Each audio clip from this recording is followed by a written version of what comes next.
السلام علیکم ورحمۃ اللہ وبرکاتہ۔ اللہ سبحانہ تعالیٰ کا بہت زیادہ احسان اور شکر ہے ہم پر، جس نے ہمیں مسلمان بنایا اور ہمیں اس بات کی سمجھ دی کہ ہم اللہ کے بندے ہیں، انسانوں کے بندے نہیں۔ اللہ ہی ہمارا رب ہے، اسی نے ہمیں پیدا کیا ہے، وہی ہمیں رزق دینے والا ہے۔ مرنے کے بعد ہم نے اسی کے حضور حاضر ہونا ہے، اور جب ہم اس سے ملاقات کریں گے تو وہ ہم سے یہ پوچھے گا کہ ہم نے کیا کیا، دنیا میں کیا کر کے آئے۔ وہ یہ نہیں پوچھے گا کہ تم نے کتنا کمایا، تمہارا گھر کیسا تھا، تمہارے بچے قابل کتنے تھے، نہیں، وہ ہم سے پوچھے گا کہ تم کتنے اچھے انسان تھے اور تمہارا عمل کیا ہے۔ تو ہم سب کو بھی فکر اسی بات کی ہونی چاہیے کہ ہم اپنے اعمال کو درست کریں، اپنے کاموں کو اللہ کی مرضی کے مطابق کریں، اور جو بھی نیک عمل کریں اسی کی رضا کے لیے اور اسی کی خوشی کے لیے کریں۔ وہاں پر کسی نے بھی کام نہیں آنا، نہ ہی ہمارے ماں باپ ہمارے کام آئیں گے۔ دنیا میں تو یہ ہوتا ہے نا، کوئی دکھ تکلیف ہو تو ماں باپ آ جاتے ہیں، لیکن وہاں ایسا نہیں ہوگا۔ اسی طرح نہ ہی وہاں ہمارے بچوں نے کام آنا ہے، نہ بہن بھائیوں نے کام آنا ہے، نہ جو دین کے بزرگ ہیں انہوں نے کام آنا ہے۔ وہ ہر کوئی جو نیک ہے نا، وہ اپنے لیے نیک ہے، وہ اپنی نیکی کر کے کسی اور کو نہیں دے گا۔ اب آپ قیامت کے دن یہ نہیں کریں گے کہ اللہ جو نمازیں میں نے پڑھی ہیں نا، وہ آپ میرے بچے کو دے دیں کہ کوئی یہ نمازی نہیں تھا اور اس کو جہنم میں نہ ڈالے، مجھے ڈال دیں۔ کریں گے کوئی ایسا؟ کوئی بھی ایسا نہیں کرے گا۔ تو کون سا بزرگان دین میں سے ایسا ہوگا کہ جو کہے کہ میری نیکیاں ان لوگوں کو دے دیں اور ان کے گناہ میں لے لیتا ہوں؟ کوئی سودا کرے گا ایسا؟ کوئی بھی نہیں کرے گا۔ اس لیے ہم سب کو اپنے اعمال کی فکر کرنی چاہیے۔ آج میں چند اعمال کا ذکر کروں گی جو دیکھنے میں تو بہت چھوٹے ہیں، آسان ہیں، لیکن ان کا اجر بہت بڑا ہے، اجر بڑا ہے۔ تو اس لیے ان اعمال کی آپ نے پابندی کرنی ہے۔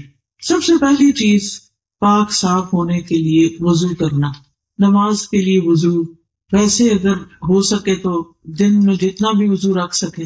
جب کوئی بندہ وضو کرتا ہے تو نہ صرف یہ کہ اس کے ہاتھ پاؤں دھل جاتے ہیں، منہ دھل جاتا ہے، وہ صاف ہو جاتا ہے، بلکہ اس کے گناہ بھی دھلتے ہیں۔ عثمان بن عفان رضی اللہ عنہ سے مروی ہے کہ رسول اللہ صلی اللہ علیہ وسلم نے فرمایا، جس نے وضو کیا اور خوب اچھی طرح وضو کیا تو اس کے جسم سے اس کے گناہ نکل جاتے ہیں، حتیٰ کہ ناخنوں کے نیچے سے بھی نکل جاتے ہیں۔ تو آپ دیکھیے کتنا بڑا اجر اور ثواب ہے اور کتنا بڑا فائدہ ہے۔ اس لیے جب آپ اگلی دفعہ وضو کریں گے تو شوق سے کریں، اپنے اعضاء مل کے کریں، اور یہ سوچیں کہ یہ اوپر سے بھی صاف ہو رہا ہے اور یہ اندر سے بھی صاف ہو رہا ہے، باہر بھی صاف ہو رہا ہے اور اندر بھی صاف ہو رہا ہے۔ یہ تو ہے دنیا کا فائدہ۔ قیامت کے دن کیا ہوگا؟ رسول اللہ صلی اللہ علیہ وسلم نے فرمایا، میری امت کے لوگ قیامت کے دن بلائے جائیں گے جبکہ وضو کے نشانات کی وجہ سے ان کی پیشانیاں اور ہاتھ پاؤں چمک رہے ہوں گے۔ تو جو کوئی تم میں سے اپنی چمک بڑھانا چاہے اس کو بڑھا لے۔ یعنی قیامت کے دن محمد صلی اللہ علیہ وسلم کی امت جو ہے، اس کی پہچان ہی اس کا وضو ہوگا۔ وضو کی وجہ سے وہ چمک رہے ہوں گے اور سارے لوگوں کے مقابلے میں الگ ہی ہوں گے۔ بالکل ایسے نا جیسے آپ جب کسی کی شادی ہوتی ہے تو دلہن جو ہوتی ہے وہ اس کے کپڑوں پہ گوٹا لگا ہوتا ہے، چمکنے والے، اور اس کو میک اپ کیا ہوتا ہے، تو دور سے ہی دیکھ کے پہچان جاتا ہے، اچھا یہ دلہن ہے۔ کوئی یہ تھوڑی کرتا ہے کہ شادی پہ آئے اور اسے کہتے اچھا دلہن کون ہے، مجھے تو پتہ ہی نہیں۔ نہیں، اس کے رنگ روپ، اس کے کپڑوں، اس کی چمک دمک کی وجہ سے، اس کی خوبصورتی کی وجہ سے ہر کوئی پہچان لیتا ہے۔ اسی طرح جو لوگ دنیا میں وضو کرتے ہیں وہ قیامت کے دن پہچان لیے جائیں گے اور ان کا رب ان سے راضی ہوگا۔ پھر اسی طرح وضو کرنے کے بعد دعا پڑھنی چاہیے، اور وہ جو دعا ہے نبی صلی اللہ علیہ وسلم نے خود سکھا دی ہے، بہت ہی آسان دعا ہے۔ عقبہ بن عامر سے روایت ہے، وہ کہتے ہیں کہ ہمارے ذمے اونٹ چرانے کا کام تھا، ہم دیہاتی لوگ تھے، اونٹ چراتے تھے۔ میری باری آئی تو میں شام کے وقت ان کو چرا کر واپس لایا، تو میں رسول اللہ صلی اللہ علیہ وسلم کو دیکھ رہا ہوں کہ آپ کھڑے ہو کر لوگوں کو کچھ بتا رہے ہیں، تو میں بھی سننے کے لیے کھڑا ہو گیا۔ مجھے آپ کی یہ بات سننے کو ملی کہ جو بھی مسلمان وضو کرتا ہے اور اچھی طرح وضو کرتا ہے، پھر کھڑے ہو کر اپنے دل اور چہرے کی توجہ کے ساتھ 2 رکعت نماز پڑھتا ہے، تو اس کے لیے جنت واجب ہو جاتی ہے. کوئی مشکل کام نہیں، کوئی مشکل نہیں. کہتے ہیں میں نے کہا کیا خوب بات ہے، یہ کتنی اچھی بات ہے جو آپ نے بتائی ہے. تو میرے سامنے ایک کہنے والا کہنے لگا اس سے پہلے والی بات اس سے بھی زیادہ اچھی تھی. میں نے دیکھا کہ وہ کون ہے یہ جو کہہ رہے ہیں، تو وہ عمر رضی اللہ عنہ تھے. انہوں نے کہا میں نے دیکھا ہے تم ابھی آئے ہو، تمہیں نہیں پتا جو پچھلی بات گزر گئی ہے. آپ صلی اللہ علیہ وسلم نے اس سے پہلے فرمایا تھا تم میں سے جو شخص بھی وضو کرے اور اپنے وضو کو پورا کرے یا خوب اچھی طرح وضو کرے، یعنی یہ نہیں کہ کچھ حصہ خشک رہ جائے اور کچھ ایسے بس جلدی جلدی نہیں، اچھی طرح مل کے دھونا چاہیے. پھر یہ کہے اشہد ان لا الہ الا اللہ وان محمدا عبد اللہ ورسولہ، میں گواہی دیتا ہوں کہ اللہ کے سوا کوئی معبود نہیں اور محمد صلی اللہ علیہ وسلم اس کے بندے اور اس کے رسول ہیں. تو اس کے لیے جنت کے 8 دروازے کھول دیے جاتے ہیں. یعنی آپ سوچئے کہ یہ کوئی مشکل کام ہے، کچھ بھی مشکل نہیں. لیکن کتنے لوگ ہیں جو وضو پہ سستی کر کے پھر نماز بھی نہیں پڑھتے. یہاں وضو کرنا پڑے گا خاص طور پر سردیوں میں. تو ایسا شخص کہ جو اچھے سے وضو کرے اور پھر کیا پڑھے اشہد ان لا الہ الا اللہ وان محمدا عبد اللہ ورسولہ.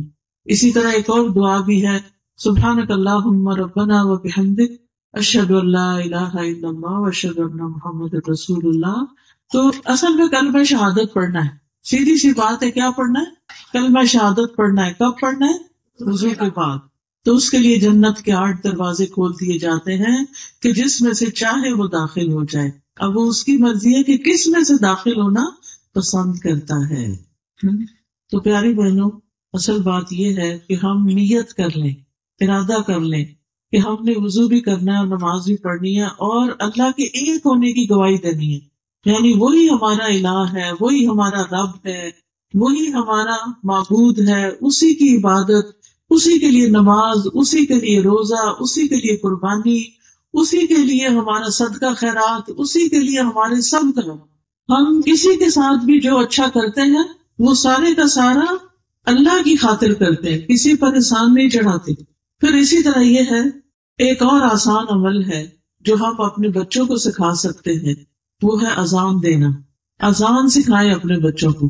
ابو سعید کہتے ہیں کہ ایک مرتبہ ان سے یعنی اپنے بیٹے سے فرمائے میں دیکھتا ہوں کہ تم بکریوں اور جنگل سے محبت کرتے ہو، تمہیں بکریاں چرانے کا شوق ہے اور باہر کھیتوں میں جانے کا شوق ہے. ہوتا ہے نا، کچھ بچوں کو اسکول جانے کا شوق ہوتا ہے اور کچھ بچوں کو ڈیرے جانے کا شوق ہوتا ہے، ان کو پڑھنے کا شوق نہیں ہوتا.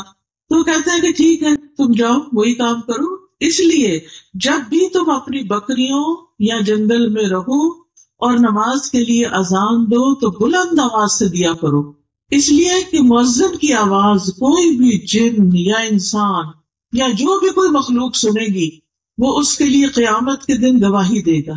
یہ بات میں نے رسول اللہ صلی اللہ علیہ وسلم سے سنی تھی. یعنی وہ صحابی اپنے بچے کو بتاتے ہیں کہ تمہیں بکریاں چرانے کا شوق ہے تو جنگل میں تم اکیلے ہوتے ہو، کوئی مسجد تو نہیں ہوتی نا. یعنی جو لوگ اپنے اپنے کھیتوں میں کام کرتے ہیں اور اپنے آس پاس جاتے ہیں، دور چلے جاتے ہیں، تو پھر وہاں کوئی اذان وغیرہ تو نہیں سنائی دیتی، مسجد بھی قریب نہیں ہوتی. تو اگر اذان آتی ہو اور انسان بلند آواز سے اذان دے تو وہ اذان جو ہے وہ اس کے لیے کیا بن جائے گی؟ قیامت کے دن گواہیاں ہوگی اس بندے کی. ہر مخلوق کہے گی اس میں ہمیں اللہ کا نام سنایا تھا. تو اس لیے عورتیں تھوڑی اذان دیتی، نہ ہم نے خود دینی ہے، لیکن ہم اپنے بچوں کو سکھا سکتے ہیں.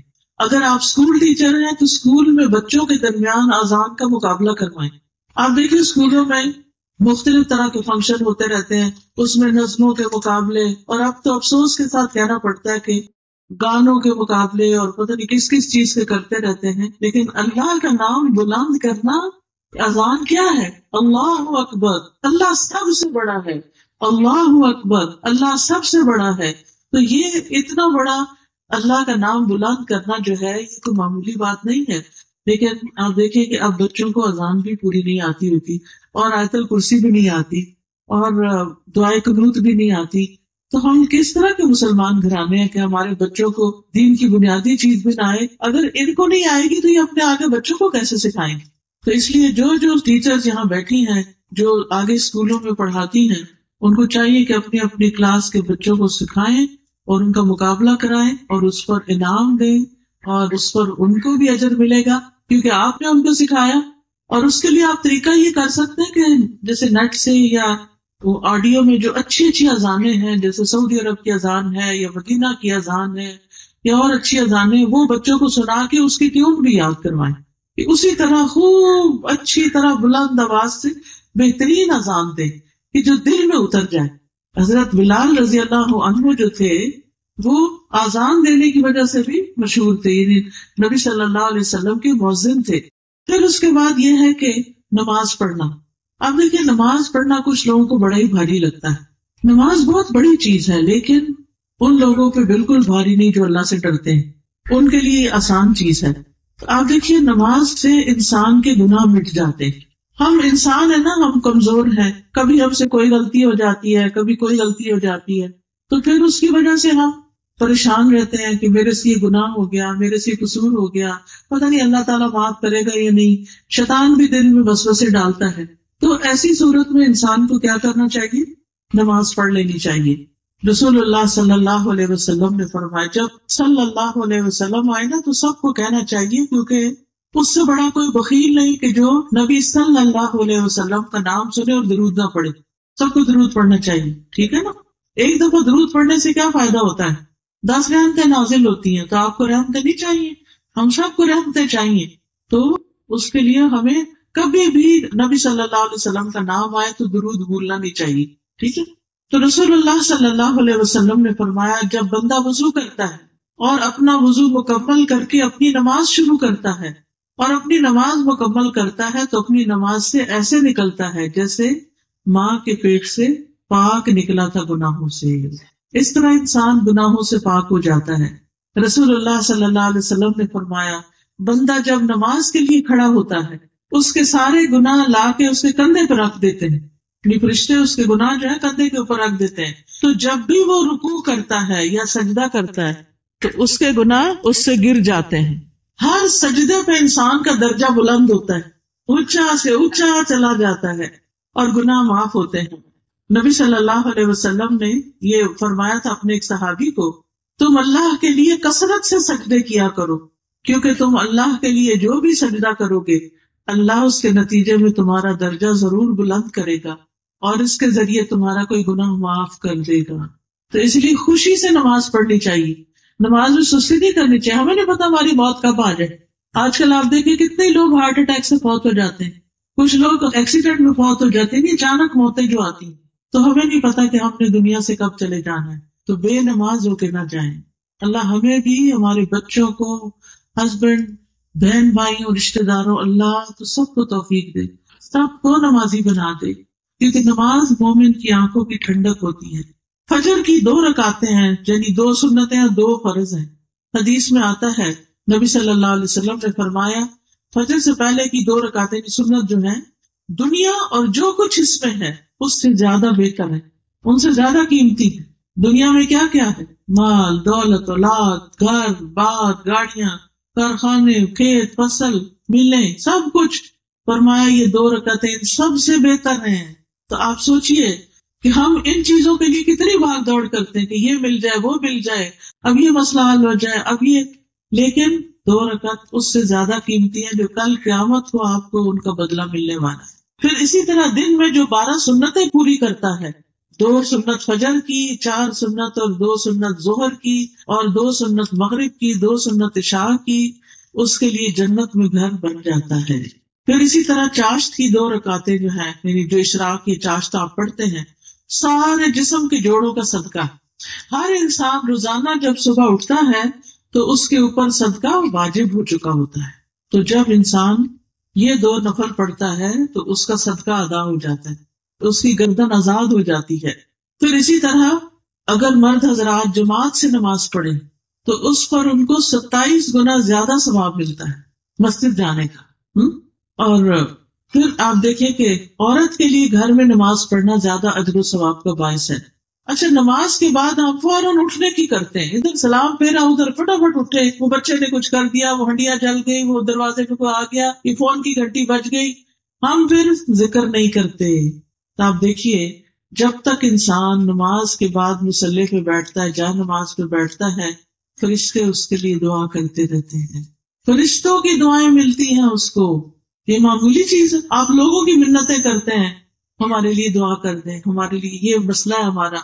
آپ لوگوں کو پابند کرتے ہیں ہمارے لیے ہمیشہ دعا کرنا، اتنی دعا کرنا اتنی دعا کرنا. لیکن کس کو یاد رہتا ہے؟ لوگ اپنے بھی بھول جاتے ہیں، ہمارے لیے کیا یاد رکھیں گے.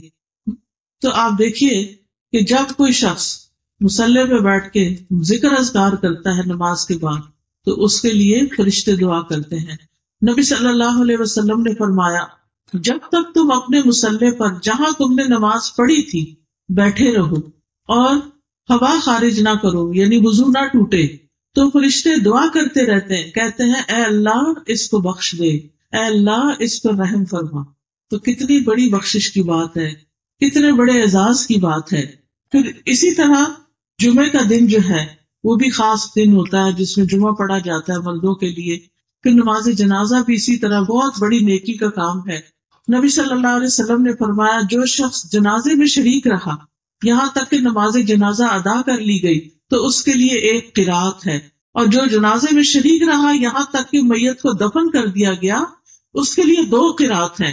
پوچھا گیا 2 قرات کے کیا مطلب ہے کہ اتنا ثواب ملے گا؟ فرمایا 2 بڑے پہاڑوں کی طرح.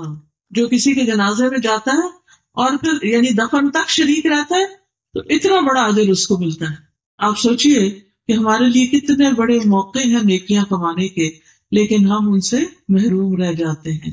تو اگر آپ اپنے بچوں کو کہیں گے کہ جاؤ تم بچے تم بھی جا کے جنازہ پڑھو، تو وہ دیکھیں ایک تو دل نرم ہوتا ہے، دوسرا میت کے لیے دعا ہوتی ہے، اس کی بخشش ہوتی ہے.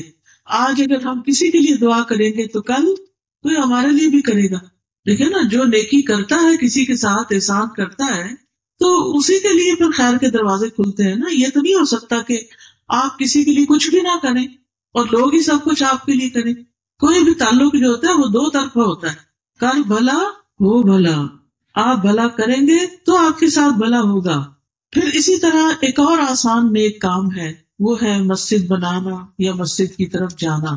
ابو ہریرہ رضی اللہ عنہ سے مروی ہے کہ نبی صلی اللہ علیہ وسلم نے فرمایا 7 قسم کے آدمیوں کو اللہ تعالیٰ اس دن اپنے عرش کے سائے میں جگہ عطا کرے گا جس دن اللہ کے سائے کے سوا کوئی سایہ نہ ہوگا. ان میں سے ایک وہ آدمی جس کا دل مسجد میں اٹکا رہے، اس کو مسجد سے محبت ہو. یہ محبت آپ اپنے بچوں کے مردوں کے دلوں میں پیدا کریں کہ دیکھیں قیامت کے دن جب سورج سوا نیزے پہ ہوگا، دھوپ ہی دھوپ ہوگی ہر طرف، ایسے لوگ جن کو مسجدوں سے محبت ہے ان کے اوپر سایہ آ جائے. آپ کہتے ہیں نا، ہم بچوں کو کہتے ہیں نماز پڑھو، وہ جاتے نہیں، مسجد نہیں جاتے، نماز نہیں پڑھتے، کیونکہ انہیں اس کا اجر و ثواب نہیں پتا. اگر ثواب پتا ہو اور اس پر ایمان بھی ہو، یقین بھی ہو، تو پھر کوئی وجہ نہیں کہ وہ نیکی کے کام دوڑ دوڑ کے نہ کریں. پھر اسی طرح مسجد جاتے ہوئے ہر قدم پہ ایک گناہ معاف ہوتا ہے، ہر قدم پہ نیکی لکھی جاتی ہے، چاہے وہ جائیں چاہے وہ واپس آئیں. اسی طرح اگر کوئی مسجد بناتا ہے تو آپ صلی اللہ علیہ وسلم نے فرمایا جو شخص اللہ کی رضا کے لیے مسجد کی تعمیر کرتا ہے اللہ اسی طرح کا ایک گھر اس کے لیے جنت میں بنا دیتا ہے. تو جنت کمانے کے لیے مسجدوں کو بنانا، آباد کرنا اور ان کی خوبصورتی اور ان کی صفائی اور ان چیزوں کا انتظام، اور مسجدوں کی اصل آبادی جو ہے وہ ان میں نماز پڑھنے سے ہوتی. تو گھر کے مردوں کو مسجد جانے کے لیے انکریج کیا کریں. اسی طرح ایک اور عمل ہے اور وہ ہے روزہ رکھنا. فرض روزوں کا بھی بڑا ثواب ہے اور نفل روزوں کا بھی بڑا ثواب ہے. جس کو ہمت، توفیق ہو، صحت ہو، اسے ضرور اس کا اہتمام کرنا چاہیے. ابو سعید خدری رضی اللہ عنہ کہتے ہیں کہ میں نے نبی صلی اللہ علیہ وسلم کو فرماتے ہوئے سنا جو شخص اللہ کی راہ میں ایک دن کا روزہ رکھے گا اللہ اس کے چہرے کو دوزخ کی آگ سے 70 سال کے فاصلے پہ دور کر، اتنا دور کر دے گا اللہ تعالیٰ آگ کو اس سے، یعنی آگ اس کے چہرے کو نہیں لگ سکے گی. اللہ کی خاطر روزہ رکھنا. پھر اسی طرح ہر مہینے کے 3 روزے ساری عمر کے روزوں کے برابر اجر ہے. ہر مہینے 3 روزے انسان رکھ لے، اور یہ 3 روزے خاص طور پر 13، 14 اور 15 چاند کی تاریخیں جو ہوتی ہیں ان میں رکھنا زیادہ اجر کی بات ہے. پھر عرفہ کے دن روزہ رکھنا 2 سال کے گناہوں کی معافی کا ذریعہ بنتا ہے. پھر اسی طرح ایک اور نیک عمل ہے صدقہ خیرات کرنا. صدقہ خیرات جو ہے، ایک چیز کو اللہ کے راستے میں خرچ کرتا ہے تو اس کا 10 گنا سے لے کے 700 گنا تک اجر ملتا ہے. رسول اللہ صلی اللہ علیہ وسلم نے فرمایا، جس نے اللہ کی راہ میں کوئی چیز خرچ کی، اور اللہ کی راہ میں کرنے کا مطلب یہ کہ اللہ کے دین کے لیے خرچ کی، اس کا اجر 700 گنا لکھا جاتا ہے. یعنی جیسے ابھی مسجد بنانے کی بات تھی، یا کوئی عمرے حج پہ جا رہا ہے اس کو دینا، یا پھر کوئی مدرسہ بنوانا، مدرسے میں تعلیم کا انتظام کرنا، جو بچے آ رہے ہیں ان کی کتابوں کا انتظام کرنا، یا پھر ٹرانسپورٹ کا انتظام کرنا، یہ سب فی سبیل اللہ میں صدقہ خیرات ہے. پھر اسی طرح صدقہ کرنے سے فرشتوں کی دعائیں ملتی ہیں. اللہ کے راستے میں ایک جوڑا خرچ کرنے سے، یعنی 2 چیزیں، مثلا پانی کی 2 بوتلیں، کپڑے کے 2 جوڑے، اس طرح کر کے 2 چیزیں خرچ کرنے سے ثواب کتنا ہوتا ہے.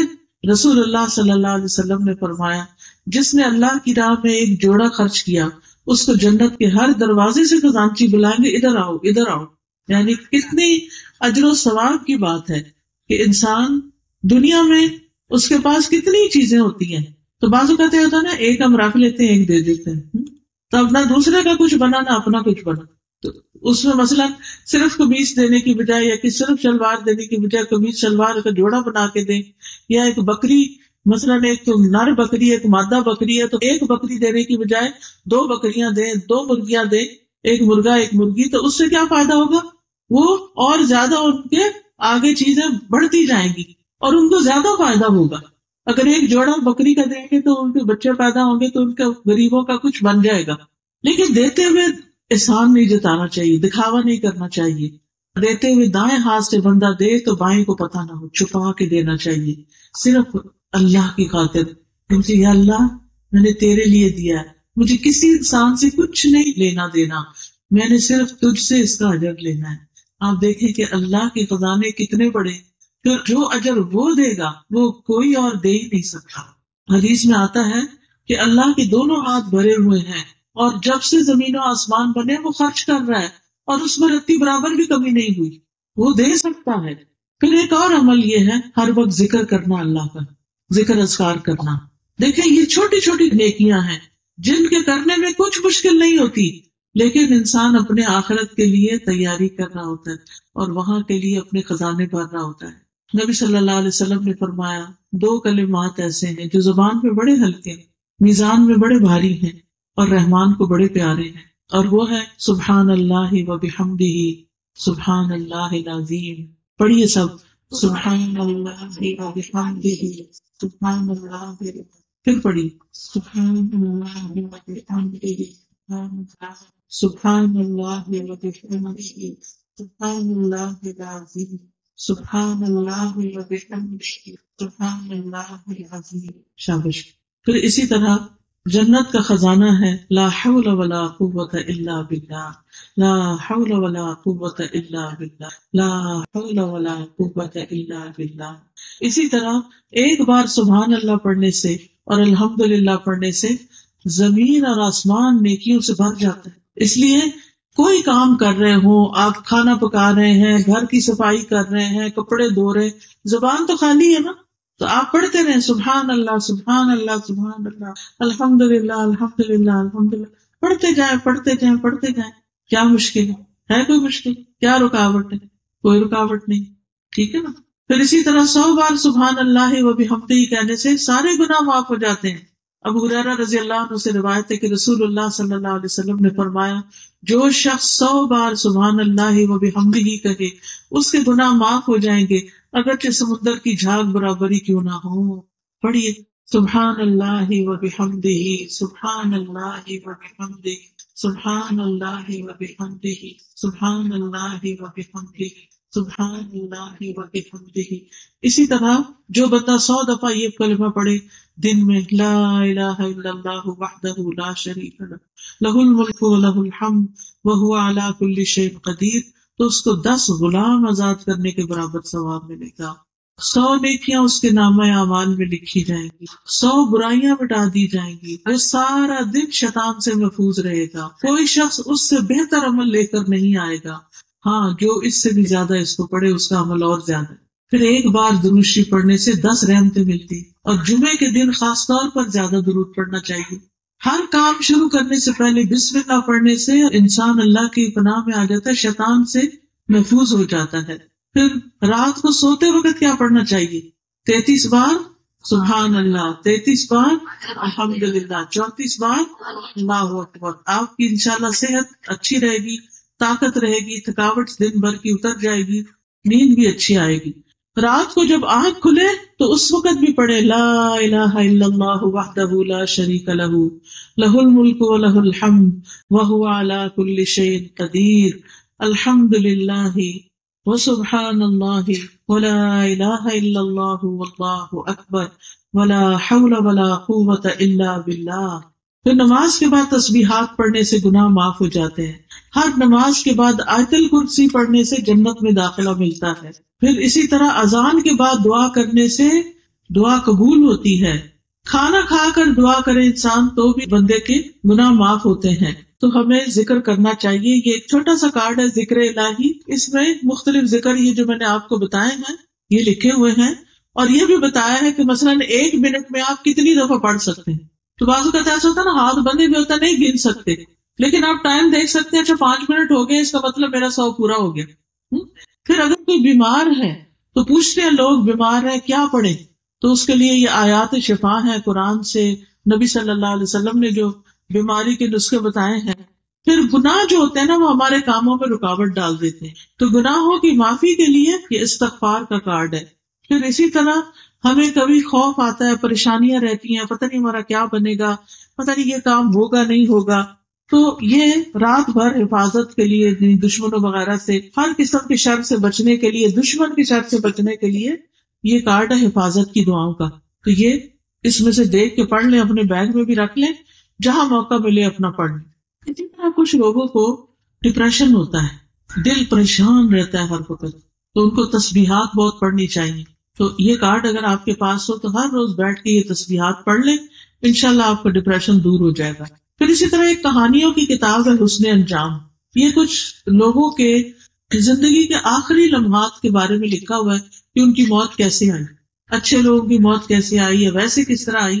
اس سے بڑا سبق ملتا ہے۔ یہ اگر کتاب آپ کے پاس ہو تو آپ اپنے بچوں کو بھی اور بزرگوں کو پڑھ کے بھی سنا سکتے ہیں، اور اس سے ان کی آخرت کی تیاری میں آسانی ہوگی۔ پھر صدقہ خیرات کے کتنے فائدے ہیں، یہ کتاب اس کے بارے میں ہے۔ انسان جب علم حاصل کرتا ہے تو اس کو شوق آتا ہے کہ میں اور بھی کام کروں۔ جب علم نہیں ہوتا نا تو موٹیویشن نہیں ہوتی۔ اسی طرح سونے جاگنے کے آداب ہیں کہ سوتے وقت کیا پڑھیں، رات کو کیا کیا کام کریں۔ پھر ہر طرح کی دعائیں آپ کو مل جائیں گی اس کتاب میں، دعا کیجیے کے اندر۔ وہ آپ اپنی اولاد کے لیے، ماں باپ کے لیے، جس کے لیے دعائیں کرنا چاہیں، تو یہ کتابوں کا سٹال لگا ہوا ہے۔ اس کے بعد انشاءاللہ جب درس ختم ہو جائے تو اپنے لیے بھی لیں، اور اپنے رشتہ داروں کے لیے، کسی کی شادی ہو اس کو تحفہ دیں، اپنے بچوں کو دیں۔ اب یہ جو فی سبیل اللہ میں نے صدقہ کہا تھا نا، وہ یہی ہوتا ہے کہ کسی کو ایک اچھی کتاب خرید کے دیں، صدقے کا صدقہ، اور جب تک وہ پڑھے گا اس کا اجر آپ کو بھی ملے گا انشاءاللہ۔ پھر ایک اور آسان عمل ہے اور وہ ہے تلاوت قرآن۔ قرآن برکت والی کتاب ہے، ایک ایک حرف پر 10 نیکیاں ملتی ہیں۔ ہر روز اپنا کچھ حصہ مقرر کر لیں اور اس کو نہ چھوڑیں۔ پھر اسی طرح اگر آپ اٹک اٹک کے بھی پڑھتے ہیں تو پڑھتے رہیں، دگنا ثواب ملے گا، اور اٹکنا بند بھی کر دیں گے کیونکہ زبان میں روانی آ جائے گی۔ پھر تلاوت قرآن سے سکینت ملتی ہے، رحمت ملتی ہے۔ پھر سورۃ البقرہ اگر پڑھیں تو شیطان سے نجات کا ذریعہ۔ کچھ لوگوں کو جن جادو وغیرہ کی شکایت ہو جاتی ہے تو گھروں میں سورۃ البقرہ پڑھا کریں۔ آپ نے فرمایا تم اپنے گھروں کو قبرستان نہ بناؤ، کیونکہ شیطان اس گھر سے بھاگ جاتا ہے جس گھر میں سورۃ البقرہ کی تلاوت کی جاتی ہے۔ پھر اسی طرح سورۃ الکافرون پڑھنے سے شرک سے برات لکھی جاتی ہے۔ 10 بار سورۃ الاخلاص پڑھنے سے جنت میں محل بنتا ہے۔ ہم جیسے یہاں سے گھر جا رہے ہیں، گاڑی میں بیٹھے ہوئے، چپ کر کے بیٹھے، نہیں چپ کر کے نہیں بیٹھے، انگلیوں پہ 10 دفعہ گن کے قل ہو اللہ پڑھ لیں، بلکہ اپنی عادت ہی بنا لیں کہ جب گاڑی میں بیٹھے 10 دفعہ قل ہو اللہ پڑھ لیں۔ اللہ نہ کرے کوئی ایکسیڈنٹ ہو، کچھ ہو تو اللہ اپنی رحمت سے ڈھانپ لے گا انشاءاللہ۔ پھر اسی طرح ایک اور اچھی بات یہ ہے کہ انسان اللہ سے اپنا تعلق جوڑے، اللہ کو سب کچھ سمجھے، سب سے زیادہ اس سے محبت کرے، اکیلے میں اللہ سے باتیں کیا کرے، اللہ کے سامنے رویا کرے، اللہ پر بھروسہ کیا کرے، اپنی ساری مشکلات اللہ کے سپرد کیا کرے. پھر ایک اور اچھا عمل یہ ہے کہ لوگوں سے حسن سلوک کرے. والدین کے ساتھ نیکی کرنے پہ جنت ملتی ہے. شوہر کی بات مانے، شوہر کے ساتھ حسن سلوک کرے. حدیث میں آتا ہے جو عورت 5 وقت نماز پڑھے، رمضان کے روزے رکھے، اپنی شرمگاہ کی حفاظت کرے اور اپنے شوہر کی اطاعت کرے، اس سے کہا جائے گا کہ وہ جنت کے جس دروازے سے چاہے داخل ہو جائے. عورتوں کے لیے کتنی بڑی خوشخبری ہے. لیکن اس میں کیا ہے کہ اپنے شوہر کی بات مانے. اللہ یہ کہ کوئی وہ حرام کام کہے وہ اور بات ہے، لیکن جو جائز بات وہ کہتے ہیں ان کی بات سنیں، ان کے ساتھ اچھا معاملہ کرے. پھر بیٹیوں کے ساتھ اچھا سلوک کرے. ویسے بھی بیٹیاں مہمان ہی ہوتی ہیں، چلی جاتی ہیں اپنے گھروں میں، تو جب تک ہیں ان کو تانے نہ دیتے رہیں، ان کو ہر وقت ڈانٹ ڈپٹ نہ کریں، ان سے اچھا سلوک کرے. جو اچھا سلوک کرے گا ان سے، وہ آگ سے اوٹ بن جائیں گی، ماں باپ کو جہنم میں نہیں جانے دیں گی. پھر رشتے داروں سے اچھا سلوک کرے، اس سے رزق میں اضافہ ہوتا ہے. پھر یتیم کی کفالت کرے. اگر اپنا کوئی رشتے دار یتیم ہے تو اس کا خرچہ اٹھا لے. اگر گھر میں رہتا ہے تو اس کی تعلیم اور تربیت کا انتظام کرے. دوسروں سے تنگیاں دور کرے، آسانیاں بانٹے، لوگوں کے لیے زندگیاں آسان کرے.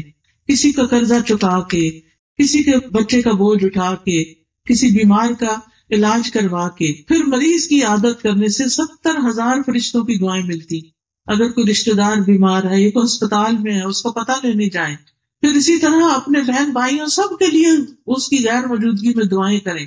پھر اخلاق اچھا کریں، ہر ایک سے اچھی طرح سلام کرنا، مسکرا کے پیش آنا، لڑائیاں نہ کرے. یہ نہیں کہ کوئی مرنے کے بعد کہ فلاں شکر ہے جان چھوٹی، بڑی کپتی تھی.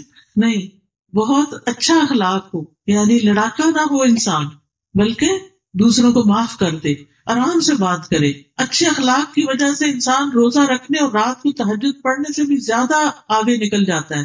جنت میں گھر ملتا ہے. جنت میں نبی صلی اللہ علیہ وسلم کا ساتھ نصیب ہوگا جو اچھے اخلاق کے ساتھ ملے گا. مخلوق پر رحم کریں، یعنی کتا ہو، بلی ہو، کوئی جانور ہو، اس کو نہ ستائیں. پھر اسی طرح اپنے آپ کو کوئی چیز نہ سمجھے، عاجزی اختیار کرے. چاہے آپ کو اللہ بہت بڑا رتبہ دے، پھر بھی اپنے اندر عاجزی پیدا کرے. پھر اسی طرح غصے کو کنٹرول میں کریں. اپنی زبان کی حفاظت کریں، یعنی زبان سے کوئی گالی گلوچ نہیں، کوئی جھوٹ نہیں، کوئی کسی کی غیبت نہیں. سوچ سمجھ کے بات کریں. بعض اوقات ہم تھوڑی سی 2-4 نیکیاں کر لیتے ہیں تو ہمیں سب میں خامیاں نظر آنے لگتی ہیں. ہم کہتے ہیں فلانا ایسا اور فلانا ایسا، جبکہ ہمیں اپنی فکر کرنی چاہیے. پھر اسی طرح کسی سے ملیں، ہاتھ ملائیں تو اس پر بھی اجر و ثواب ہے. سلام شروع میں کریں گے تو زیادہ ثواب ملے گا. لوگوں سے مطلب کے لیے دوستی نہ کریں، اللہ کی خاطر دوستی کریں، کیونکہ اللہ کی خاطر محبت کرنے والوں کے لیے عرش کا سایہ ہے. بچوں میں انصاف کریں، جائیداد جو ہے اس کو انصاف سے تقسیم کریں، بیٹیوں کو اس سے محروم نہ رکھیں. بیٹوں نے ہمیں جہنم سے نہیں بچانا. کوئی شخص ساری زندگی بھی نیک عمل کرے لیکن اگر وہ وراثت کی تقسیم میں ڈنڈی مارتا ہے تو اللہ کے یہاں سخت پکڑ ہوگی. پھر اسی طرح کوئی تکلیف دکھ ہو تو اس پر صبر کرے. اور پھر جو بھی نیکی کو کوئی موقع ہاتھ آئے، چاہے وہ رستے سے تکلیف دہ چیز ہی ہٹانا ہو، علم حاصل کرنے کے لیے نکلنا ہو، تھوڑا عمل ہو لیکن اس کو مسلسل کریں، تو یہ ساری نیکیاں کل آپ کے نامہ اعمال میں قبر میں آپ کے ساتھ ہوں گی، جہاں نہ آپ کے بچے ساتھ ہوں گے اور نہ ہی آپ کے رشتے دار ساتھ ہوں گے. اکیلے جانا ہے، سب نے جانا ہے نا. ہم نے قبرستان دیکھتے ہیں تو خیال نہیں آتا کہ کسی دن ہماری بھی ایسی قبر بنی ہوئی ہوگی اور پتہ نہیں اندر کیا گزرے گی. اس قبر کے لیے تیاری کریں. اور کسی نے وہاں نہیں آنا، خود ہی جانا ہے، اکیلے جانا ہے. قبر کیڑوں کا گھر ہے، قبر اندھیرے کا گھر ہے، وحشت کا گھر ہے. وہاں اعمال سے رونقیں ہوں گی. نیک اعمال اپنے ساتھ لے کر جائیں تو انشاءاللہ اللہ تعالیٰ بہترین مدد کرے گا. اللہ تعالیٰ ہمیں عمل کی توفیق عطا فرمائے اور ہم کسی کو بھی تکلیف، پریشانی اور دکھ دینے والے نہ ہوں. اس کے